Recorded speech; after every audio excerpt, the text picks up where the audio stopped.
Hello everyone, good morning. কেমন আছো সবাই? আশা করছি খুব ভালো আছো। আমরাও ভালো আছি। আজকে হলো বৃহস্পতিবার, পুজো টুজো করে ঠাকুরের সিঁদুরটা লাগিয়ে এবার যাবতীয় সংসারের কাজ শুরু করব। না, জলখাবারটা আগেই বানানো হয়ে গেছে, ওদেরকে খেতেও দিয়ে দিয়েছি। আর দেখো এখন মাসিকে দিচ্ছিলাম সবজিগুলো কাটতে।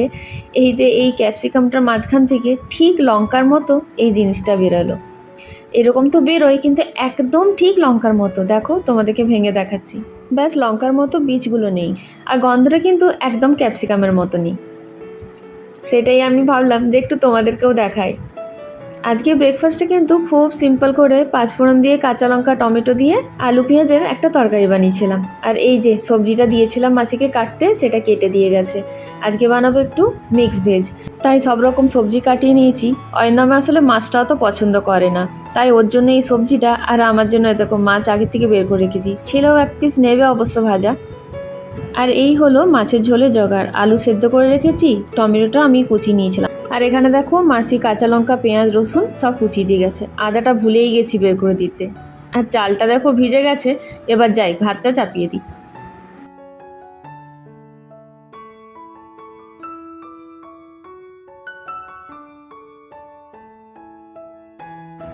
আর আজকে তো বৃহস্পতিবার, পুজো করতে বেশ অনেক দেরি হয়ে যায়, তো আজকেও হয়েছে। তাই জন্য দেখো একদিকে ভাত চাপাচ্ছি, একদিকে মিক্স ভেজটা, আর একদিকে মাছটাও চাপিয়ে দেবো। মাছটার জোগাড়টা ওই জন্য আমি অনেক আগের থেকে সকালে যখন জলখাবার বানাচ্ছিলাম তখনই করে রেখেছিলাম। এবার ব্যাস মাছগুলো বেশ বরফ থেকে গলে গেছে।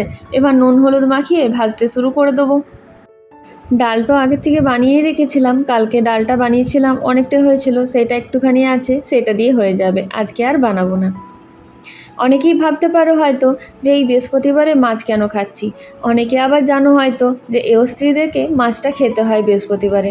তবে প্রথম আমি যখন শ্বশুরবাড়িতে এসেছিলাম, বৃহস্পতিবারে কিন্তু মাছ খাওয়া হতো না। ইভেন পেঁয়াজ রসুনটাও খাওয়া হতো না। তারপরে আস্তে আস্তে শাশুড়ি মায়ের যখন শরীরটা খারাপ হতে শুরু হলো, শাশুড়ি মায়ের মুখের স্বাদ খারাপ হলো, বেশি কিছু খেতে পারতো না, সব কিছুই খারাপ লাগতো, তখন এই সব জিনিসই বেশি পছন্দ হতো। তখন আমার উপরেই ছিল যে তাকে আমি কিভাবে খাইয়ে দাইয়ে সুস্থ রাখবো। আর আমার মনে হয় যে আমাদের গৃহিণীদের প্রথম ধর্ম বা কর্তব্য হলো আমার বাড়িতে যাকেই আমি রেঁধে খাওয়াচ্ছি তারা যেন তৃপ্তিভাবে খায়। তাই জন্য তখন আমাকে আস্তে আস্তে পেঁয়াজ রসুনটা শুরু করতে হলো। পেঁয়াজ রসুন যখন শুরু করলাম তখন কিন্তু একটু একটু করে খাওয়া দাওয়ার সিস্টেমটা চেঞ্জ হতে শুরু হলো। তখন শাশুড়ি মা একটু পছন্দ করে খেতেও শুরু করলেন। আসলে অনেক রকমের ওষুধ চলতো, আর জিভের স্বাদের একদম সত্যানাশ হয়ে গেছিলো, তাই নানা রকমের বানিয়ে দিতে হতো। শাশুড়ি মা ভাত কিন্তু খুব অল্প খেতেন, কিন্তু 2-3 রকমের পদ বানিয়ে দিলে খুব খুশি হয়ে খেতেন। আমার শাশুড়ি মা কিন্তু, আমি আগেও বলেছি, খাদ্যরসিক ছিলেন। তারপরে একদিন কি হলো, আমার বাড়িতে, আমার বাপের বাড়িতে যে ছোটোর থেকে আমাদের বাড়িতে পুজো করতে দেখেছি যে নাকি ওই জেঠুমা আর জেঠু এসছিলেন। তখন আমাকে বললেন যে তুই না মাছ খাবি, কারণ স্ত্রীদেরকে বৃহস্পতিবারে মাছ খেতে হয়। সেই থেকে আমাদের বাড়িতে মাছটা শুরু হয়, অবশ্য আমার শাশুড়ি মায়ের অর্ডার নিয়ে। কিন্তু আমার শাশুড়ি মা বললেন যে যখন উনি বলছেন স্ত্রীদিকে খেতে হয়, এই কথাটা কিন্তু খুব একটা ভুল নয়। আমার শাশুড়িমা বলছিলেন যে এই কথাটা নাকি উনিও শুনে রেখেছেন। তবে ওই যে অরিন্দম খুব বেশি মাছটা পছন্দ করে না, তাই জন্য খুব একটা বেশি হ্যাপা করে করতে চায়নি। তবে মাছ কিন্তু আমার শাশুড়ি মায়ের ভীষণ পছন্দ। তবে মায়েরা তো বেশি এরকমই হয়, যা বাচ্চারা পছন্দ করে সেটাই নিজেদের পছন্দের মধ্যেও ঢেলে নেয়। তাই জন্য আর মাছ টাছে ঝামেলা রাখতেন না। তাই আমি আসবার পরে আমার শাশুড়ি মা একটা সাথী পেলেন মাছ টাছ খাবার। তখন থেকেই আমাদের বাড়িতে বৃহস্পতিবারে মাছ খাওয়াটা শুরু হয়। কারণ আমার শাশুড়ি মা বলেন, যখন কেউ একটা এসে নিয়ে এই বৃহস্পতিবারের দিনেই তোমাকে বলছেন, তাহলে কিছু একটা কারণ আছে, তুমি শুরু করতে পারো, আমি বলছি। তারপর থেকে যখন শাশুড়ি মায়ের আমি অর্ডার পেয়েই গেলাম, তো শুরু করে দিলাম মাছ খাওয়াটা। আর এদিকে দেখো এই যে তরকারিটা হয়েই গেছে সেদ্ধ। এরপরে এটাতে দিয়ে দিচ্ছি পেঁয়াজ রসুন আদা আর টমেটো বাটা। এই 1.5 চামচের মতো দিলাম, খুব বেশি মশলা দিয়ে বানাই না। তারপর নুন হলুদ জিরে গুঁড়ি ধনে গুঁড়ি লঙ্কা গুঁড়ি, ব্যাস। সাধারণত এইভাবেই আমি মিক্স ভেজটা বানিয়ে থাকি। তবে বাড়িতে যদি কোনো পার্টি টাটি থাকে তখন একটু অন্যরকম বানাই। সব তরকারিগুলোকে ভালো করে আগে ভেজে তুলি, তারপরে বানাই। সেটা যখন বানাবো তখন তোমাদের সাথে শেয়ার করব। আজ না হয় এটাই শেয়ার করলাম। মশলাটা এখন একটু ফ্রাই হয়ে গেছে। এই যে পনিরটাকে কেটে একটু নুন জলে ভিজিয়ে রেখেছিলাম সেটাকে এবারে অ্যাড করে দিচ্ছি। একটু নুন জলে পনিরটা যদি ভিজিয়ে রাখা হয় তো পনিরের ভিতর পর্যন্ত কিন্তু নুনটা যায় আর সফটও থাকে। তো এখন এবার ওটাকে ঢাকা দিয়ে চলে আসলাম মাছটা দিকে। আর দেখতেই পাচ্ছ একদমই কম মশলা, একদমই কম তেল দিয়ে এটা রান্নাটা করছি। কুচো মশলা দিয়ে এই কম তেল দিয়ে রান্নাটাই আমার বেশি ভালো লাগে। এখন দিয়ে দিলাম বেশ ভাজাভাজি করে নিয়ে এই যে জল দিয়ে দিলাম। এবার মাছগুলো দিয়ে দেবো। আর জানো তো কী যে ভুল হয়েছে, আমি কিন্তু এই মাছগুলো দিতে গিয়ে ছেলের জন্য যে ভাজা মাছটা রেখেছিলাম সেটাও টুকুস করে দিয়ে ফেলেছি। তারপরে আবার যেই মনে পড়েছে সঙ্গে সঙ্গে তুলে রেখেছি। তবে ছেলে বেশি কিছু বলেনি, বললো আচ্ছা ঠিক আছে ভুল করে দিয়ে ফেলেছো। আসলে ও না আমার মায়ের মতো, আমার মা যখন মাছ মাংস খেত মা আবার মাছের ঝোলটা একদমই খেতে পারতো না। এখানে দেখো মিক্স ভেজটা কি সুন্দর হয়ে গেছে। এবারে এইটা জলটা শুকানোর আগেই একটুখানি গরম মশলাটা দিয়ে দেবো। ব্যাস, তারপরে এটাকে ঢাকা দিয়ে দেবো। জলটা শুকিয়ে গেলেই বন্ধ করে দেবো ফ্লেমটা। আর এই তরকারিটা জানো তো আমার শাশুড়ি মা খেতে ভীষণ পছন্দ করতেন। আর আমার ছেলে আর বড়ও খুবই পছন্দ করে, রুটি দিয়ে, পরোটা দিয়ে, ভাত দিয়ে, সব দিয়ে। এই বেলার মতো কাজ আমার শেষ হয়ে গেছে। অরিন্দমা এখনো এসে পৌঁছায়নি, তাই খাওয়া হয়নি। ছেলে খাওয়া অনেকক্ষণ হয়ে গেছে, তাই ভাবলাম বসে না থেকে একটু নিজের পছন্দের কাজ করা যাক। সেটা হলো নেল পালিশ লাগানো। আজকে এই কালারটাই লাগাই। এই কালারটা আমার ভীষণ পছন্দের একটা কালার, পিচ কালার। বেশ ভালো লাগে, খুব স্মার্ট একটা লুক দেয়। আচ্ছা, কার কার নেল পলিশ ভীষণ পছন্দের জিনিস আমাকে জানিও তো।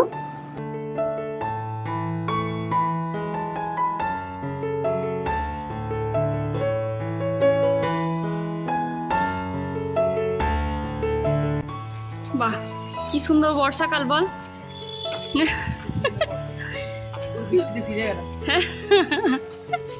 ভিজে গেলি না? হ্যাঁ। এখন ছেলে যাচ্ছে টিউশন, আর বাইরে বেরিয়ে নিয়েই দেখলাম কি জোরে রোদ্দুর উঠেছে। তবে যাই হোক, বৃষ্টি পড়লে কিন্তু যাওয়া যেত না, তাই বলছিলাম যে যাই হোক বাবা, রোদ্দুর উঠেছে সেটাই ভালো। অরিন্দম এসে গেছে, খাওয়া দাওয়া হয়ে গেছে, তবে ও অনেকটা ড্রাইভ করে এসছে বলে ওকে বললাম তুমি রেস্ট করো, আমি ছেলেকে পৌঁছে দিয়ে আসছি। আর দেখো ছেলেকে ছেড়ে দিয়েই চলে আসলাম এই যে আকর্ষণ বলে একটা দোকানে, যেটা কিনা গোবিন্দা সুইটসের একদম অপোজিটে। দেখতে দোকানটা ছোট, তবে আমার এখানকার কালেকশন বেশ ভালো লাগে। আর দামও কিন্তু খুব রিজনেবল রাখে, কোনো উল্টাপাল্টা দাম বলে না। সব থেকে ভালো জিনিস এটাই লাগে। আর এইখানে যে শপকিপার আছে সেই ভাইয়াটাও ভীষণ ভালো। তো এখন দেখো গ্রিন নেল পলিশ দেখছিলাম, বাট আমার কাছে আছে তাই নিলাম না। এখন এসেছি গ্রিন চুড়ি দেখতে, তাই ভাইয়া খুঁজে খুঁজে অনেক রকমের দেখো চুড়ি বের করেছে। কিন্তু আমার তো নেবার আছে একদম প্লেন। ডিজাইনেরও অনেক কিছু বের করে দিয়েছিল, তবে আজকাল না ডিজাইনগুলো আর পরতে ভালো লাগে না। মনে হয় এগুলো তো বাচ্চা বয়সে পরতাম। এখন এই দেখি না বিহারিরা বেশ এই প্লেন প্লেন চুড়িগুলো পরে আছে, খুব ভালো লাগে। আমার এক ফ্রেন্ড আছে, সে প্রতি বছর আমাকে এই শ্রাবণ মাসে বলতে থাকে যে হারা চুড়ি পেহনো বহুত আচ্ছা লাগতা হ্যাঁ। ও পরে থাকে, বেশ আমার ভালো লাগে, কিন্তু আমার পরা হয় না। আর এই বছর না একটা ওই সাবান মিলন বলে আছে, তো সেইটাতেই যাব বলে এই চুড়ি কিনা।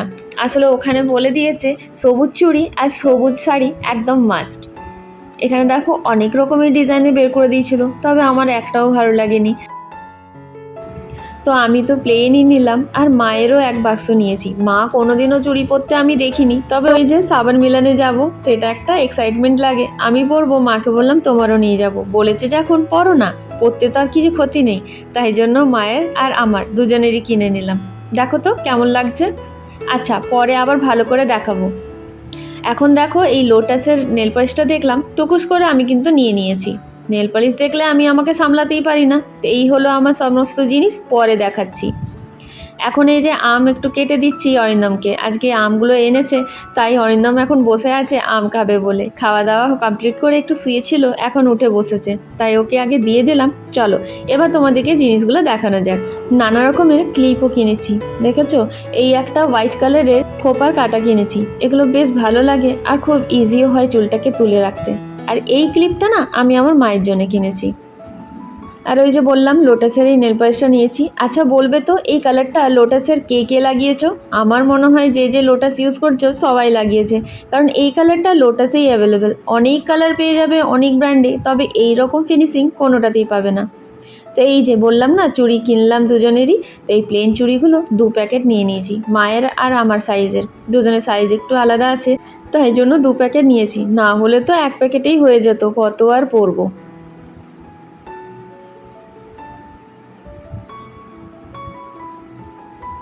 আর সাথে দেখো এই যে এই ক্লিপগুলো নিয়েছি, কি যেন বানানা ক্লিপ বলে না, বেশ ভালো চুলটা আটকানো যায়, এগুলো আবার অনেক দিন পর আমি নিলাম। আর এই রিংটা দেখো, সব থেকে সুন্দর আমার এটাই লেগেছে, ভীষণ পছন্দ। দাঁড়াও ভালো করে দেখাই। দেখেছো কি দারুণ না? এটাতে এডি স্টোন দেওয়া আছে, প্লাস এগুলো কিন্তু পড়বেও না। আর হ্যাঁ, এইটা আমি ইউজ করতে শুরু করে দিয়েছি। এটাও একটা ক্লিপ হচ্ছে, চুলটাকে পুরোটা তুলে নিয়ে বেশ ভালো আটকানো যায়। এখন সন্ধ্যাবেলায় চা বিস্কুট সব খেয়ে নিয়ে বেরিয়ে পড়লাম এই যে রিলায়েন্সের উদ্দেশ্যে। আজকে মাসকাবাড়ি বাজারটা করেই নিতে হবে, অনেক কিছুই শেষ হয়ে গেছে। না হলে আবার টুক করে অরিন্দম নিজের কাজে বেরিয়ে পড়বে, তারপর বলবে সময় নেই। তাই বললাম চলো চলো আগে মাসকাবাড়ি বাজার কিনা যাক। আর এখানে কিন্তু বেশ অফারে অনেক কিছুই পাওয়া যায়, যেমন ধরো ময়দা একটার সাথে একটা ফ্রি, সুজি একটার সাথে একটা ফ্রি, বিস্কুট একটার সাথে একটা ফ্রি। তবে হ্যাঁ, দেখে শুনে নিতে হবে, সব জিনিস কিন্তু খুব ভালো থাকে না। ফ্রি দিচ্ছে মানেই অনেকটা ভেবেচিন্তে নিতে হবে। তবে এই চালের দামগুলো আমার বেশ ভালো লাগলো, অনেকটা এখানে অফারে আছে।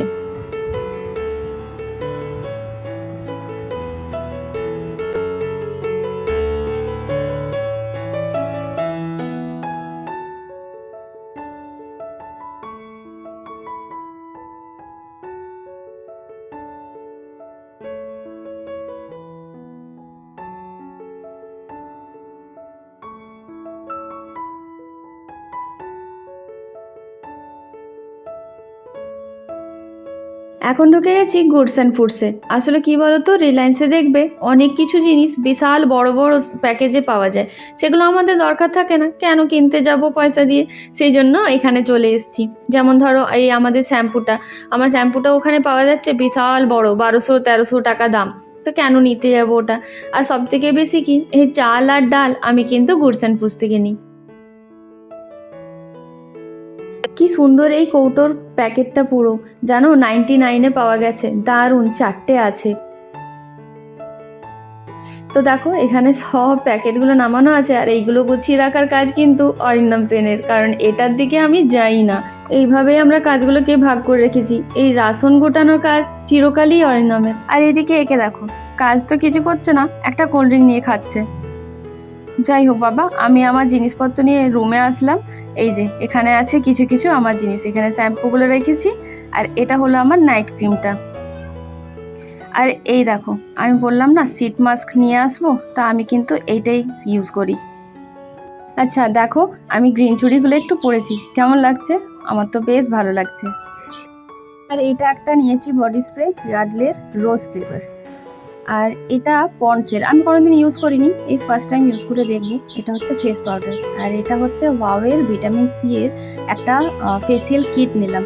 এটা কিন্তু বেশ ভালো অফারে পেয়েছি, একদম 50% অফে ছিল এটা। তবে আমি তো বেশিরভাগ লোটাস লাগাই, এটা ইউজ করেছি আগে, দেখি। আর আজকে মাসকাবাড়ি বাজার করতে গিয়ে অরিন্দম এগুলো নিয়ে এসছে। এবার এগুলো আলুর নাকি চালের আমি ঠিক জানি না, তবে অরিন্দম বলল ভেজে দাও তো দেখি খেয়ে। আর এটাতে দেখছি এরকম গোটা গোটা জিরা দেওয়া আছে। বেশ ভালো, এগুলো বড় বড় হয়ে গেল দেখো। সেই সাবুদানার পাঁপড় খাই না আমরা, সেই রকম। তবে সাবুদানার এগুলো মোটেই নয়, আমার যতদূর মনে হচ্ছে এগুলো চালের। তবে তারপরে যখন খেয়ে দেখলাম বেশ টেস্টি ছিল, খুব ভালো লাগছিল খেতে। তো চলো এখন এগুলো ভালো করে ভেজে টেজে নিই, আর সবাই মিলে বসে খেয়ে নিই। আর এই ব্লগটা কিন্তু এখানে শেষ করছি, আবার দেখা হবে একটা নতুন ফ্রেশ ব্লগে। আর তোমাদের যদি ভালো লেগে থাকে আমার ব্লগগুলো, তাহলে কিন্তু একটু লাইক শেয়ার আর কমেন্ট নিশ্চয়ই করে দিও। আবার দেখা হবে একটা নতুন ফ্রেশ ব্লগে। ততক্ষণের জন্য সব সুস্থ থেকো, ভালো থেকো, বাই বাই, গুড নাইট।